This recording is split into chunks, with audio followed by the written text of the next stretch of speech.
Open strings, confidence, resonance, and the first sense of intonation. Della Maré Music Continuum, a 21st century pedagogy. Before fingers arrive, the instrument already knows how to sing. Open strings are frequently treated as placeholders, sounds to be passed through quickly on the way to real notes. Within the Della Maré Music Continuum, they are understood differently. Open strings are not an absence of skill. They are the instrument speaking in its most stable and truthful voice. For early learners, this distinction matters. An open string cannot be rendered out of tune by effort or misunderstanding. Once correctly tuned, it offers something rare in the first stages of learning: certainty. The student draws the bow or plucks the string and hears a sound that is full, centered, and reliable. There is no anxiety about finger placement, no mid-gesture guesswork, no immediate need for correction. The instrument responds at once and generously. This immediate response builds confidence of a particular kind, not merely the confidence of achievement, but the deeper confidence of trust. Trust that the instrument will answer. Trust that sound is not something that must be wrested from struggle, but something already present and waiting. This is why the act of tuning at the beginning of a lesson is never a formality. It is a structural condition. When the strings are accurately tuned, the instrument becomes a living reference point. Every subsequent sound relates back to it. Tuning itself can be approached in two complementary ways. Digital tuning applications provide a clear external reference. Most reliable apps display the target pitch, commonly A, 440 Hz, though the precise standard may vary by ensemble or tradition, and indicate whether the sounding string is flat or sharp. The learner plays the open string, observes the visual feedback, and adjusts the peg or fine-tuner until the display settles on the correct pitch. Used with care, these tools offer consistency and remove guesswork, especially for beginners whose ears are still forming. They are particularly useful for establishing a shared A across a group or for confirming the first string before relative tuning begins. Yet the app remains a servant rather than a master. Once the reference pitch is secured, the ear takes precedence. Tuning to the instrument itself develops a more intimate and lasting skill. After one string has been set accurately, usually the A, the remaining strings are matched by ear and by resonance.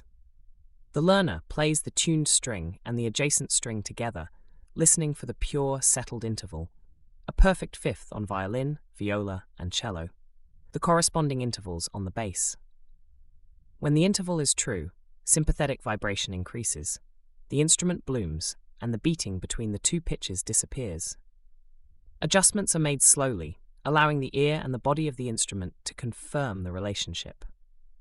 This method trains the student to hear pure intervals directly and to trust the instrument's own resonant feedback rather than relying solely on an external device.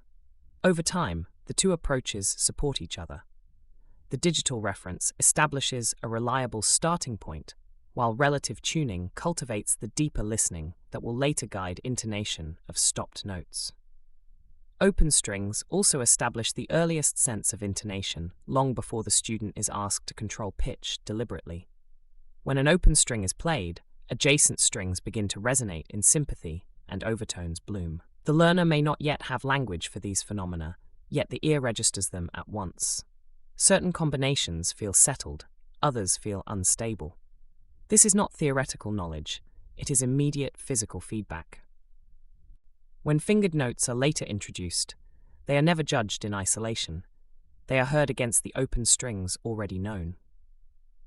A stopped note that aligns with the instrument's natural resonances feels right, one that does not feel unsettled. In this way, good intonation begins not as correction, but as recognition. The open strings further introduce spatial awareness of pitch. Each string occupies a clear register, so the learner experiences height and depth as lived sound rather than as abstract concepts. On the violin, the open strings are G, D, A, and E. On the viola and the cello, they are C, G, D, and A. The shared tuning allowing early ensemble familiarity and reinforcing pitch relationships across instruments without the need for explanation. On the double bass, the open strings are E, A, D, and G. For reading ease, these are customarily notated an octave higher than they sound. a practical convention that keeps the eye free of excessive ledger lines and attention focused on sound rather than decoding. Across all four instruments, open strings provide a consistent sonic ground. They allow rhythm to be explored without pitch anxiety. They make pizzicato and bowing feel immediately successful.